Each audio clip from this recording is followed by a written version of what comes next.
Hey everyone, and welcome to my channel. Today I'm going to be explaining the disability system at Disneyland Paris. A few years ago I did a video on this and a lot of people found it helpful, but the system has changed and a lot of people are like, oh, can you do another video?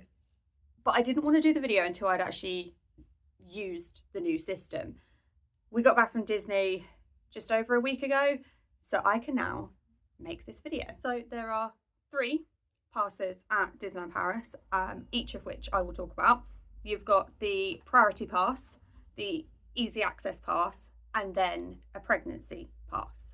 So starting with the pregnancy pass, and I'm just going to preface this by saying I have not used this pass personally because I have not been to Disney while pregnant, but it's fairly simple. If you take your notes, your pregnancy notes, to City Hall, the guest services in studios, or to the information desk at the hotel that you're checking into, you show them your notes and then you get a wristband. I believe it's a thumper wristband, and then you can show your wristband at all the rides that you are able to ride on, which you will need to check because there aren't many that are pregnancy friendly. But those that are pregnancy friendly, you show your wristband and then you get to join the disability queue. And I believe that you can also use your wristband for entrance to the disabled areas for the parades and shows. Next, we have the easy access pass, and this is the pass that you get if you don't have the evidence listed on the Disneyland Paris website for a priority pass. Again, I have not used this new access pass, but it's pretty simple. You get a little card with slots in it. You take it up to a cast member. They'll write down a return time for you to go on a ride. So if you're going on Peter Pan's flight and the wait time is 40 minutes, your time to board will be 40 minutes from the current time. And then that's how that works. The easy access pass, unfortunately, does not give you access to the disability areas for the parades and shows. That is the unfortunate side of it, but there is still a system in place for people who do not have the listed evidence. And now we move on to the priority pass. This is lengthy because I have used this pass, so I know how it works and I've got all the information. So bear with me. So let's start with what is a priority pass. Well, it's a little card like this, and we'll go into this into more detail in a second, but basically it is the system that Disneyland Paris have put into place for their disabled guests in order to minimise queuing. Now, I cannot stress this enough. There will still be a wait. It isn't instant access. It isn't you rock up to a show or a parade or a character and bam, you're there. That's not how this works. So there is still an element of waiting, but it is considerably less than if you were to do main queues. How do you get one? Right, it has changed, and it is important to know that you have to do this before you get to the parks. You can request a priority pass up to 1 month before your travel dates. I have a spare phone and I'm going to walk you through how to do this. So if you go onto the Disneyland app and you scroll down, it will say request a priority card. We click it, wait for it to load. Okay, so that took a while to load actually, but once it's loaded, you'll be with this page and it says, do you have an officially recognised disability? You can apply for the priority card online up to 1 month in advance. Okay, and then you can scroll down and it says to check the documents required as proof of disability, indicate the date of your visit, tell us of your autonomy, enter your contact details and upload valid passport photo. Now, just quickly, it doesn't have to be a passport photo. It could just be any photo of the person requesting the priority pass. So if you're requesting it on behalf of your child, it needs to be your child's photo. Okay, the card needs to match the person who is entitled to the priority card, if that makes sense. And then they will send you an email confirmation, and then you pick up your card on the day. So let's do this. The first page you get is this one, which is which country. Now, if you're from the UK, it's right at the bottom, okay? And then you click on United Kingdom, and then it also gives you a list of the proof that is needed. So we have disability living allowance, attendance allowance, personal independent payment, parking card for disabled people, armed forces compensation scheme, national disability card, disabled ID, access card, registration card, certificate of visual impairment, disabled student allowance, and then Scottish child disability payment as well. So it's all listed. So if you have any of this evidence, you will need to take it to Disney with you. So then we click on I have these documents, and then it tells you to put in the dates. Now obviously you can only do this a month in advance, and we don't actually go to again till next November. So for the sake of this video, we will do that we're arriving on the 17th of December, and we'll do that we're going back on the Thursday. Sorry about that, it was having a fit at the dates I put in. Anyway, next page, you then get given the 4 questions. So the first question is, do you have any mobility problems and or require the use of a wheelchair or other mobility aid? Now, if you look, it says, example, special needs pushchair. If your child uses a special needs pushchair or uses a pushchair as part of their disability, then you need to be clicking yes. And then we go on to the next question, and it's, will you be accompanied at all times on the attraction? So either yes or no. And then the next one is, are you able to get out? Are you able to quickly get in or out of an attraction vehicle, such as a train, boat, or other, either unaided or with the help of one of your companions? So again, depending on your answer, you click yes or no. And then the next question is, in the event of an evacuation from the attraction, are you able to descend a ladder or flight of steps and walk along dark, narrow paths or corridors, either unaided or with the help of your companion? Again, depending on your answer, you click yes or no. Now, the following page, you need to put in the details of the person who is applying for the priority card and a photo. Now, also confirm email addresses. I can't do this because I'm not actually going to Disney anytime soon. But once you've done that, the next page is literally submit, and then you submit it, and within, it was pretty quickly, you get an email confirmation from Disneyland Paris to say that your request for a priority card has been, it's not been accepted, but it's been noted that you've made that request. And that is all you need to do until you arrive. Once you arrive, now this will depend on if you are staying on site or if you are just visiting for the day or staying off site. If you are staying on site, when you check into your hotel, you can go to the information desk at your hotel and collect your priority card there. At that point, you will be asked for whatever evidence it is that you have as proof of disability. So for myself and my son, I used our, trying to cover the numbers, access cards. And you have to have photo ID, so passport or driving license. You then sign a document to say that you understand what it is and that you're not going to abuse the system, basically, and you're going to keep to all the rules, and that's it. You then get handed priority cards and off you go. If you are not staying at a Disney hotel, the process is the same, except for you go to the guest services in the studios or City Hall in the main park.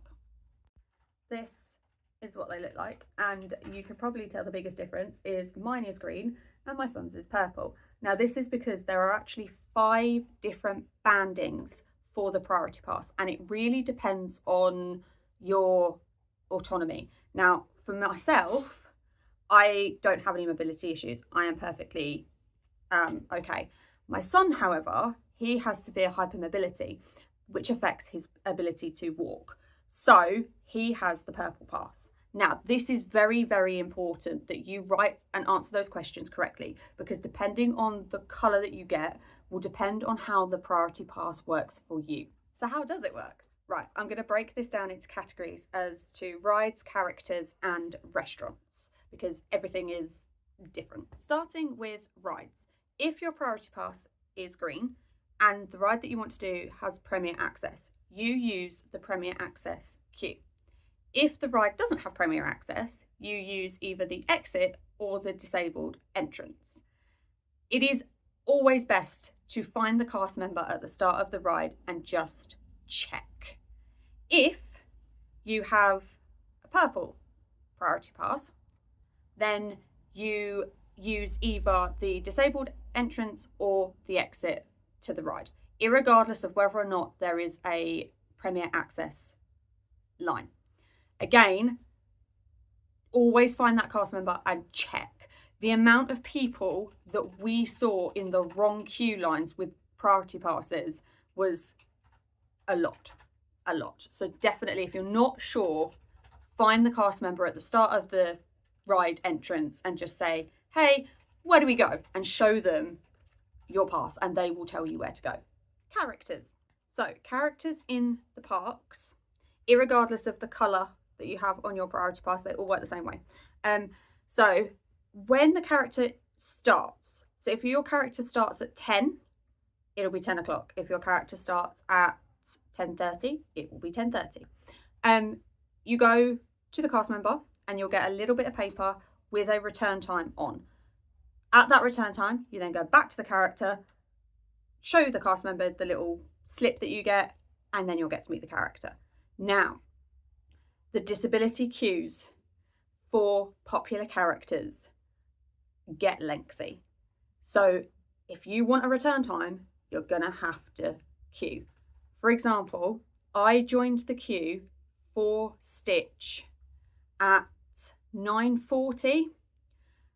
By the time I got to the front of the queue, when they opened it at 10 o'clock, my return time was 11:45. So I had to wait 20 minutes for that return time. And even then, my return time was a good few hours after. So if you've got popular characters that you want to see, please, please, please, please make sure you're in the disability queue. What I will say is that the priority pass holder does not need to be with you in order to collect the return time. If you've got a child or if you've got somebody else who can queue for you, get them to queue in the disability queue, get them to show the card. The cast member will ask for how many people it is for. You say to them for 3. It'll get written on the little slip that it is for 3 people. They'll give you the slip and off you go. That saved us so much. It saved us so much because I was able to queue and then my partner and my son went off and did a few things. It meant that my child did not have to stand in that queue. I will also just add that it seems to be very hit and miss as to whether or not you could use priority cards during early magic time. I've had people say that they showed the cast member and the cast member let them in after like a few families. I've had people say that you can't use them in early magic time. When we went just over a week ago, we tried using these in early magic time and we were told to come back at 10 o'clock when they started giving out the return times. So I feel as though it's probably down to cast member discretion, but do not bank on seeing characters during early magic time using the priority pass. There are actually 3 exceptions to all of the above, and those are Princess Pavilion, Meet Mickey at his house, and the Starport Star Wars characters. These, for some reason, don't work the same way. Basically, if you want to go and see the princesses in Princess Pavilion, you find the disabled entrance, which is actually, it's the same exit as It's a Small World. So you've got the big canopy, and then to the right, you've got the exit of It's a Small World, and then to the left, you've got the ramp that goes up into Princess Pavilion. all you do is join that queue. Now, it is about a half-hour wait from the bottom of that ramp. If the queue's longer than the ramp, you're going to be waiting longer. We didn't see that queue any less than half an hour when we were there, and we didn't see any princesses because half an hour is a very long time to be waiting. But all you do is join the queue, and then when you get to the front of the queue, you show the cast member your priority passes and you'll be let in. With Mickey Mouse in his house at the back of Fantasyland, it is a similar thing. You find the disabled entrance, which is to the right, as though you're going to walk towards Fantasyland station. And there is a door, you press the doorbell, and then a cast member will come out. And again, you show your priority passes, and then you are led inside.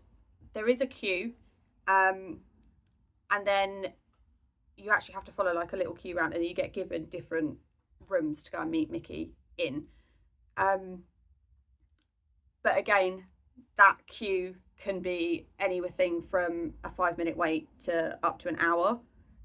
It's really hard to tell, especially with that queue, because that queue is actually inside, so you can't see it. If there's nobody waiting outside at the disabled door, it doesn't mean to say that there won't be anyone inside in the disability queue.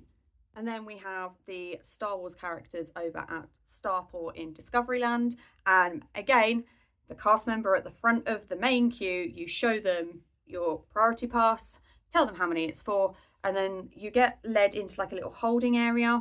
A cast member will come out of the building and basically say that you're next, or it'll be however long. And then you get led in to the building where you get to meet the Star Wars characters, and that's it. It is pretty simple, but you don't need return times. So unless you don't know that you don't need return times, it can get confusing. And then lastly, we have restaurants. So with the quick service restaurants, you want to look for the generic disability sign, which is the wheelchair. You can join that queue.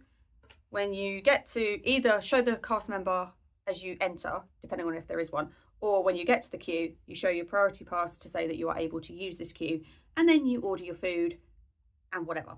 We found in Cowboy Cookout there was actually an area set aside for disabled guests as well. The tables were a bit more spread out for wheelchairs, which we found really helpful, because with Little Man and his disability pushchair, it can be quite difficult to navigate small spaces. Cowboy Cookout and Restaurant on Cooley in studios is spread out quite a lot anyway, so we didn't really have an issue with that one. But those two, and then we did Stark Factory in Avengers Campus, and that restaurant you can't take pushchairs in unless it's a disability pushchair. And when we walked in, the cast member did say to us, "Oh, you need to leave it outside," to which I then explained that this is my son's disability pushchair, it needs to be treated as a wheelchair. I showed them the pass and they were like, okay, cool, and then we were allowed in. But keep it in mind that there will be points where cast members say to you, you need to leave the pushchair outside. If that pushchair is being used as a wheelchair for a disabled guest, you need to be able to say that. You need to be able to say, I understand, but it needs to be treated as a wheelchair, and then just show your passes, and they will then be like, okay, cool. And we've never had an issue with it, but there was a couple of times where we did have to say, we can't get him out of this pushchair. And then with your sit-down restaurants, so your buffets or your table service restaurants, again, the same thing. If you go up to the cast member at the entrance and you show them your disability card, you'll be able to skip the line of reservations or non-reservations, depending on whether or not you've booked. The exception to that rule, and this is from what we have found, I have yet to confirm if it is 100% or whether or not it's cast member discretion. I have yet to confirm it. If I do confirm it, I will add a note to this video. But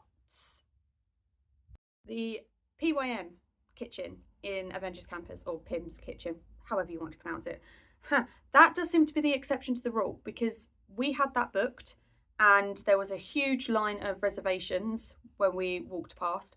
I went to the cast member and asked them, and they basically just said, go join the queue. So I don't know whether or not we got misinformed, or whether or not you can't use the priority pass there. I don't know. But PIMS is a very strange one anyway, because even though you book a table, you still have to wait to go into the restaurant. And that wait could be anything from 5 to 10 minutes to 30 to 45 minutes. It depends on how busy the park is, which to me seems really weird, because if you're booking a table and you book the table for 4 o'clock, surely you should be able to go in and eat at 4 o'clock. I don't know if it's just because it's new. I don't know. But keep that in mind with that particular restaurant. We ate at Cape Cod and La Cantina, and neither one of those restaurants we had an issue with. With Cape Cod, the first time we went in, they again tried to encourage us to leave the pushchair outside. I explained to them that I had booked a wheelchair space when I booked our table, and I emphasised again that we can't take him out of the pushchair. He needs to be in it. Showed the passes, and they were like, okay, cool. And then they sat us down. So yeah, I hope that you have found this video helpful and informative, and I hope that you have a great time at Disneyland Paris whenever it is that you are visiting. Thank you very much for watching. Bye.